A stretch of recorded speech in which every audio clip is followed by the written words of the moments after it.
professora Flávia Rita, uma grande honra receber uma professora tão ilustre, tão dedicada no nosso podcast.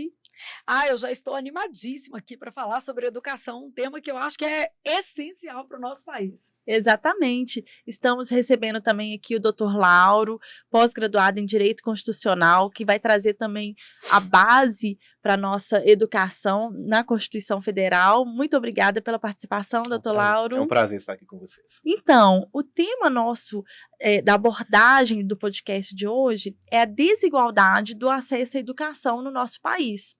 Então, como advogada atuante com direito constitucional e atuante também com direito educacional, eu quero trazer esse tema para que as pessoas possam entender a base da educação no contexto educacional e também, lógico, a gente trazer um pouco do conhecimento de vocês, a trajetória.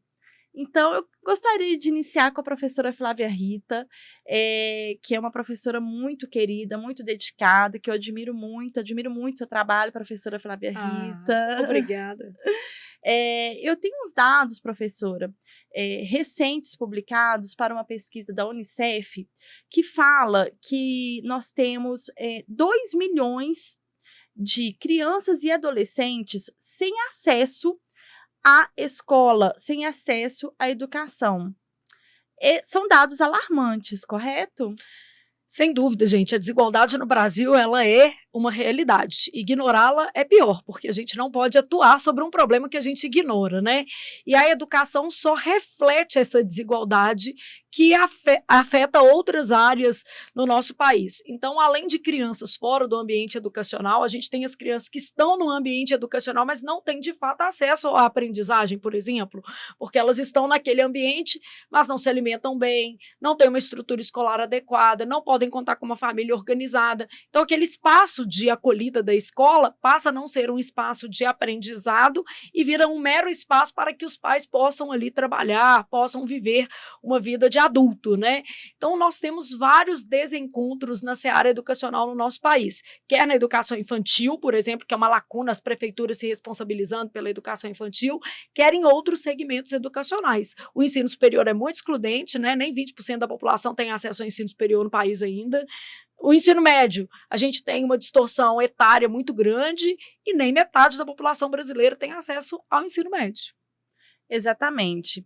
E a gente vai trazer aqui nesse episódio, além da dificuldade de acesso à educação, a dificuldade de conclusão dos cursos. O Dr. Lauro atua no nosso escritório, ele também está de frente aí às demandas que nos confiada, e nós temos muita demanda grave de situações que as pessoas não conseguem concluir uma pós-graduação, concluir o ensino médio, concluir o ensino superior, devido às ilegalidades cometidas pelas instituições também, professora. Não é isso, doutor Lauro? E pegando também o ponto, né, que a professora abordou, é uma afronta também à Constituição, porque se a gente for pegar os direitos fundamentais, previstos no artigo 5º, todos são iguais perante a lei, sem distinção de qualquer natureza. Exatamente. Só que a gente percebe que, principalmente a questão econômico-social, é um fator de extrema desigualdade na questão educacional, porque as pessoas que não têm uma situação econômica favorável acabam tendo a sua educação defasada, né? Então, e também a Constituição tem como princípios fundamentais a criação de uma sociedade justa e igualitária. Tá, mas a gente for perceber, né, no dia a dia, igual a professora falou, o tamanho da desigualdade, o tamanho, né, dessa dificuldade, a gente vê que a Constituição ela é afrontada a todo momento. E a igualdade não se reflete em equidade, né? A gente pensa assim, a igualdade do ponto de vista formal, ela tá ali, muito bonita, mas materializar esse conceito é muito difícil no nosso país, porque nós partimos de pontos muito diferentes. Sim. E aí colocar essas pessoas em condições, né, equânimes acaba sendo um problema muito grande. Um desafio, na verdade. Exatamente. E eu sou muito honrada de atuar com uma profissão que me viabiliza proporcionar a pacificação desse conflito para essas pessoas. Os estudantes, eles são muito vulneráveis perante a instituição escolar. E não só os estudantes no contexto de crianças e adolescentes, também no contexto do ensino superior, do acesso ao ensino superior, devido às várias ilegalidades que são cometidas. E aí, é muito importante nesse contexto também lembrar da autonomia da instituição, porque quando se fala em direitos dos estudantes, traz também à tona o direito da instituição. Então, é lógico, nós não estamos aqui para falar que as instituições, que o Estado, que a sociedade não tem todo o aparato legislativo para fins de aplicabilidade da educação. Mas o que a gente vê na prática, as violações que estão nos confiadas. Eu, como leiga no direito, doutora Samantha, quais são as principais irregularidades assim, que você observa nesse segmento? Então, professora, nós temos situações de alunos não conseguirem, por exemplo, concluir, como teve o recente caso no escritório, de não conseguir concluir o ensino superior, né, a sua faculdade, o seu curso, por não ter disciplina disponível. A faculdade não ofertava a disciplina. Não substituía e não tinha previsão de ofertar. Então, quer dizer, a pessoa estava... Isso é um problema muito sério. A gente tá numa situação seguinte. Doutora, eu tenho uma disciplina para finalizar que ainda resta para conclusão do meu curso e essa faculdade não disponibiliza essa disciplina. Então, é algo que a gente precisa atuar para fins de obrigatoriedade dessa disciplina ou substituição, que ultrapassa a autonomia didático-científica da instituição. Mas isso é simples. E priva o aluno de um direito básico, que é concluir dentro de um tempo estipulado pela universidade ou pela faculdade o seu curso. Exatamente. Então, por exemplo, a pessoa não consegue avançar no curso porque não consegue fazer a disciplina que ela tem por direito e, na maioria das vezes, está pagando. Né, está pagando por aquele direito, por aquele contrato estudantil. São disciplinas consideradas obrigatórias dentro da grade, mas não são ofertadas pela falta de aluno. Exatamente. Entendi. Porque questão lucrativa também, né? Enquanto não tem números suficientes, não é ofertada, por exemplo, e quem fica prejudicado é o aluno. E isso fere o acesso à educação, isso fere o direito de continuidade e acesso à educação. Sim, sim. E, assim, as instituições, elas usam muito a escusa de autonomia institucional. Mas tem que... Ok, tem a questão da autonomia institucional. Existe um limite, né, para isso. Porém, não pode ferir o direito à educação.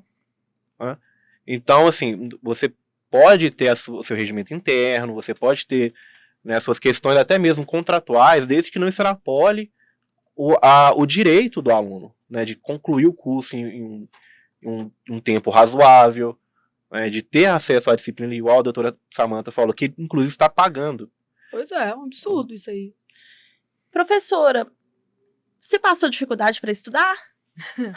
Eu sempre estudei em instituições públicas, nunca estudei numa instituição privada na minha vida.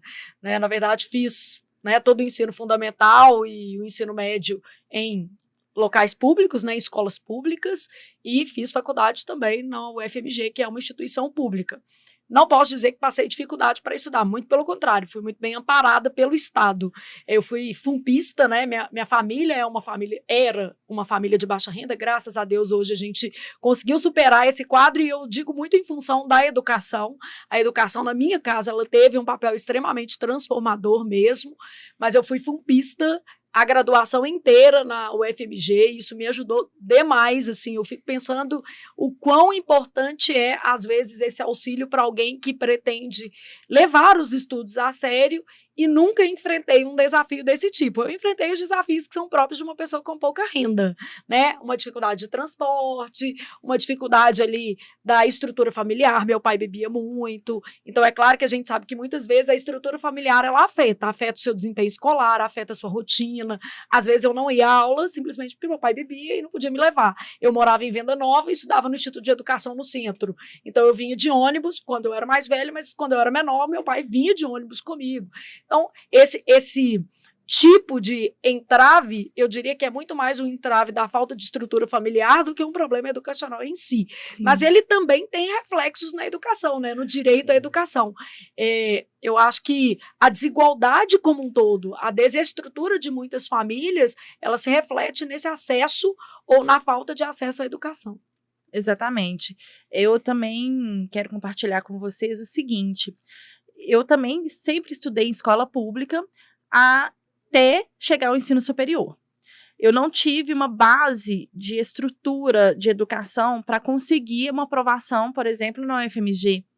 Então, o que me restou foi encarar o desafio de ingressar numa instituição privada.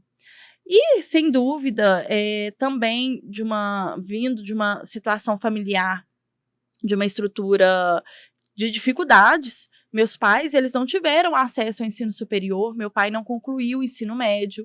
Então, na minha família, de fato, eu fui a primeira a ter acesso ao ensino superior.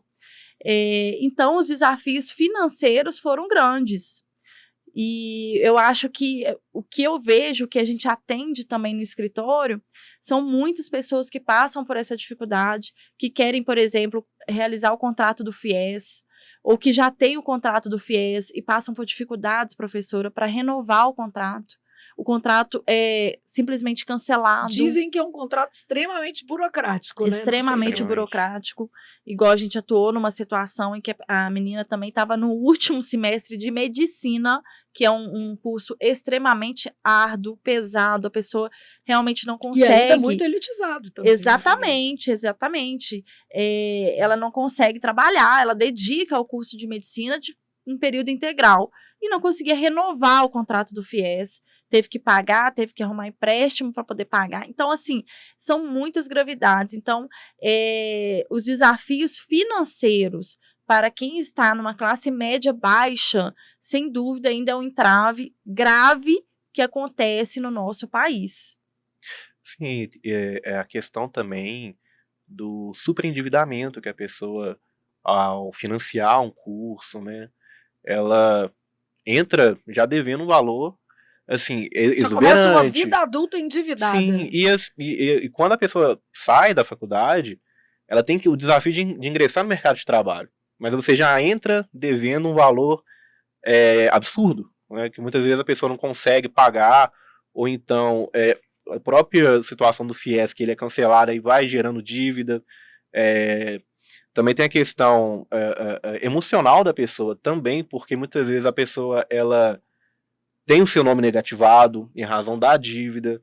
Exatamente. Então, assim, vai criando uma situação extremamente difícil para a pessoa que acabou de ingressar no mercado de trabalho. Muitas vezes a pessoa também está entrando na vida adulta, né? Então já tem esse desafio, né? Já entra endividado. Extremamente árduo, né?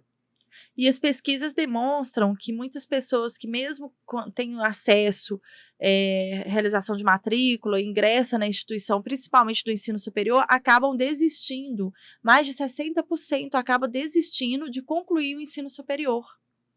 Esse dado é muito triste porque reflete, né, gente, o quão afastados de uma educação realmente estamos, como nação, como sociedade. Primeiro porque não existe uma garantia de que o estudo superior no Brasil trará melhores condições de vida. A gente percebe que a distorção curso superior, atuação profissional no nosso país é uma das maiores do mundo. A pessoa se forma em direito, por exemplo, e na maioria das vezes não exercerá a profissão de advogado ou uma carreira que seja afeta ali ao curso de direito. Então, essa distorção, profissão, né, carreira, ela é muito complicada no nosso país e mostra o desestímulo ao curso superior mesmo. Exatamente. E poucas pessoas sabem, né, doutor Lauro, que nós temos um aparato da nossa lei maior, professora, que é a nossa Constituição Federal. O acesso à educação, ele já está previsto desde a Constituição Federal de 1934. Então, não é de hoje, não é recente. Né? Nós temos... Não é a partir da Constituição Cidadã. Não é. Então, assim, são violações graves, porque a gente está falando de inconstitucionalidades à nossa lei maior.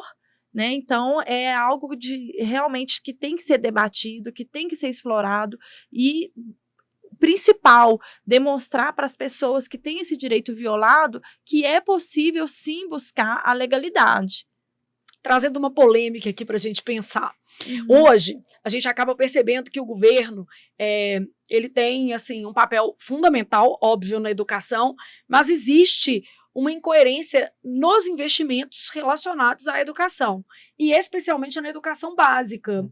Vocês acham que se a gente melhorasse um pouco a educação básica, essa jornada, esse caminho ao ensino superior, ele não seria um pouco melhor? Porque eu já atuei no ensino superior e me confesso decepcionadíssima com um aluno que tem chegado ao ensino superior, muitas vezes despreparado, às vezes sem condições, gente, de redigir um texto de 30 linhas.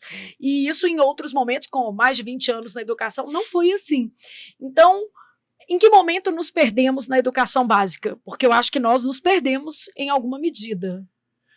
Exatamente, eu também passo por essa situação de ver pessoas, eu atuo muito lecionando para os últimos períodos do curso de Direito, e infelizmente a gente vê exatamente esse déficit aí de redação, de escrita.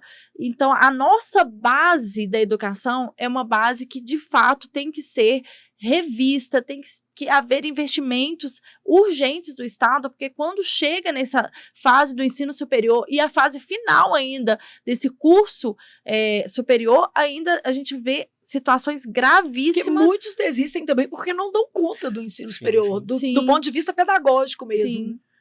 E assim, o direito, melhor dizendo, a garantia, a educação é uma norma programática. Eu vou dar um exemplo na própria Constituição, que fala que é dever do Estado e dos pais. Só que o que a gente tem visto ultimamente, e nem querendo polemizar não, mas a educação ela se tornou mercadoria. Exatamente. Sabe? É uma mercantilização mesmo desse processo. Então, a gente tem essa garantia prevista na lei maior, né? Mas o Estado ele está inoperante. Então, igual a senhora falou, mercantilizou a educação, e muitas vezes a visão do empresário, muitas vezes é o lucro, não é a questão da educação de qualidade. Né? E na minha época de faculdade também eu tive contatos com colegas que não sabiam redigir texto, né? E até hoje na vida profissional eu me deparo com outros advogados que não escrevem bem, o texto é muito confuso, tem erros de português assim, que são básicos, né? E a gente vê que é essa questão da precarização mesmo da educação. Dessa base que já vem precária, né, professora? Eu acho que sim, o investimento em educação básica, né, no ensino realmente regular, no ensino fundamental, ele poderia criar caminhos mais sólidos para que as pessoas chegassem ao curso superior mais adequadas ali àquela instrução formal, inclusive diminuindo a distorção, profissão, formação superior, desestimulando a evasão, porque as pessoas teriam mais condições de permanecer no ensino superior, né? Então, acho que alguns passos aí precisam ser dados para consolidar a educação de baixo para cima, porque muitas vezes o investimento foi massivo no ensino superior, esquecendo-se a necessidade de um ensino básico mais fortalecido. E nesse ponto é interessante abordar a questão da prova do Enem, professora. Para ter acesso ao contrato do FIES, a nota de corte do Enem é fundamental. Então, a nota que aquele aluno consegue obter no Enem é que vai falar para qual curso ele pode acessar, para qual curso ele vai ingressar. Mas vejam que situação grave que nós estamos passando. No caso de medicina, quando a gente fala em curso de medicina, quando a gente fala em estudante de medicina, o que vem à cabeça? A pessoa tem dinheiro, elitizada, tem condições, teve uma excelente base educacional para conseguir ingressar num contexto público, e nas instituições privadas não está sendo diferente. Por quê? Para fins de nota de Enem, para ingressar na instituição privada de medicina, você tem que ter uma nota de corte acima de 880, 900 pontos. E aí eu te pergunto, como que uma pessoa que vem com uma estrutura dessa educação básica fragilizada consegue uma nota tão facilmente para alcançar o contrato do FIES, que é praticamente total da prova. E aí você mantém uma estrutura elitizada em alguns segmentos da sociedade sem condições de, como é que eu posso dizer, superar essa estratificação de classes, né, que existe no Brasil, é uma realidade. E o que viola estritamente, diretamente a nossa Constituição, que traz a questão da igualdade de acesso e permanência nos estudos. Então, essa questão do FIES está sendo bastante polêmica, porque a gente tem aí uma nota do Enem que está inviabilizando o contrato do FIES, porque você não consegue atingir essa nota e, por conseguinte, você não consegue realizar o contrato do FIES. Pois é, aí eu volto à questão da educação básica, né? A nota de corte, ela é obviamente importante. Um entrave, isso, um limitador. Se a educação básica realmente fosse mais equânime, se não houvesse uma distorção tão gritante entre as instituições privadas de ensino e as instituições públicas, muito provavelmente não teríamos esse problema nem nas instituições públicas. A gente teria ali pessoas, né, qualificadas, oriundas do ensino público, sim, com condições de obter notas para as universidades públicas. As cotas, elas ajudaram nesse sentido, sim, porque já existe uma reserva aí para quem vem do sistema público, mas nas instituições privadas você continua tendo ali um entrave que continua sendo aprovado ou elegível para um curso mais elitizado como o de medicina aquele candidato que já vem de uma família mais favorecida, mais estruturada economicamente. E vem também a questão da equidade, aí que está o problema. Porque para conseguir uma nota de corte assim, suficiente para entrar num curso igual medicina, que é extremamente elitizado, geralmente a pessoa teve acesso a bons cursos preparatórios, a educação básica foi, assim, colégios particulares excelentes, né?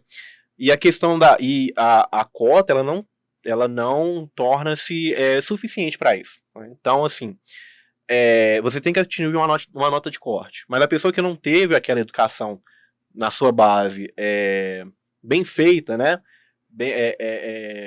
Satisfatória, ela está fora. Então, assim, a gente tem que trazer aquela questão da justiça aristotélica, né? Vamos tratar os iguais de maneira igual e os desiguais à medida da sua desigualdade.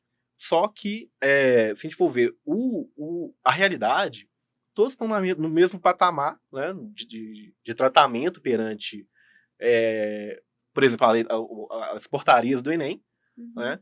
Então, assim, aquele que já teve a educação elitizada já na sua base, ela está estruturada, tá totalmente na frente. Então, aquele que é de baixa renda tá excluído dessa área. E o que nós defendemos e buscamos, professora, é o reconhecimento judicial da inconstitucionalidade da nota de corte. Por quê? Porque a lei do FIES, veja que grave, a lei do FIES, ela não exige a nota de corte para a realização do contrato. Então, a norma estabelecida para fins de exigência dessa nota de corte foi instituída por uma resolução do MEC. E a lei fala, você não é obrigado a fazer ou deixar de fazer o que não está previsto na lei. Então, a resolução do MEC trouxe uma dificuldade de acesso, principalmente para esses estudantes de medicina que acabam não conseguindo a nota de corte por tantos outros problemas, como, por exemplo, o que a gente citou, de estrutura, esse déficit na educação, né? Então, é muito grave o que vem ocorrendo. É por isso que eu falo, gente, para salvar o Brasil é investir em educação básica. Então não adianta de cima para baixo, né? Tipo assim, a gente tem que pegar ali desde a mudinha e trabalhar para que se torne uma árvore. Então, na minha opinião, assim, o nosso problema é a educação básica, porque se a desigualdade na educação básica não fosse uma realidade, e ela é claro que nós não teríamos um problema em ter um limitador como uma nota de corte para o FIES. Não teríamos, porque vamos pensar numa nota de corte. Ela também é importante quando a gente pensa numa sociedade que a gente precisa ter um mínimo. Quando a gente pensa assim, ó, eu preciso ter um mínimo para poder ali me qualificar dentro de um processo. Então, eu não acho a existência de um critério ruim. O problema é que as pessoas que se submetem a esse critério não estão em condições igualitárias. Exatamente. Elas estão ali privadas da educação básica de qualidade, porque o acesso não é garantia de efetividade. Eu sempre falo muito isso. O Brasil, em muitos pontos da história, ele se preocupou em ampliar o acesso à educação. E aí, ao ampliar o acesso, ele avançou, e isso foi muito importante. Só que agora a gente precisa dar um outro passo, que é avançar na qualidade. Então, o aspecto quantitativo, ele precisa ser seguido do qualitativo também. Como avançar nisso? Carreira de professor é altamente desvalorizada. Os professores ganham muito pouco, principalmente nas esferas públicas. Isso. E é uma carreira que corre o risco de ser extinta muito em breve, porque as pessoas não querem a docência como profissão. Várias escolas públicas já passam pelo problema de gerenciar a falta de professores. E aí, com essa falta de professores, como é que chega lá com uma nota de corte adequada, né? Então, é bem complicado. Então, é isso. Eu quero agradecer muito a participação da professora, Dr. Lauro, plantar essa sementinha desse debate, dessa reflexão, trazer conhecimento sobre esse direito ao acesso à educação e mostrar o tanto que é importante para o desenvolvimento do país.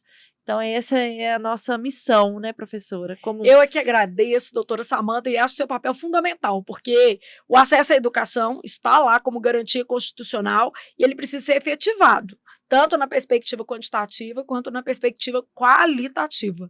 Garantir que as pessoas também saiam, né, dos seus respectivos cursos tendo domínio do conteúdo. Sim. Eu quero agradecer a oportunidade também e vejo que tanto professores quanto nós da área do direito temos esse dever de buscar efetivar essa garantia constitucional, né, e trazer a educação de qualidade para todos, de forma igualitária. Exatamente. Então, agradeço a participação de vocês.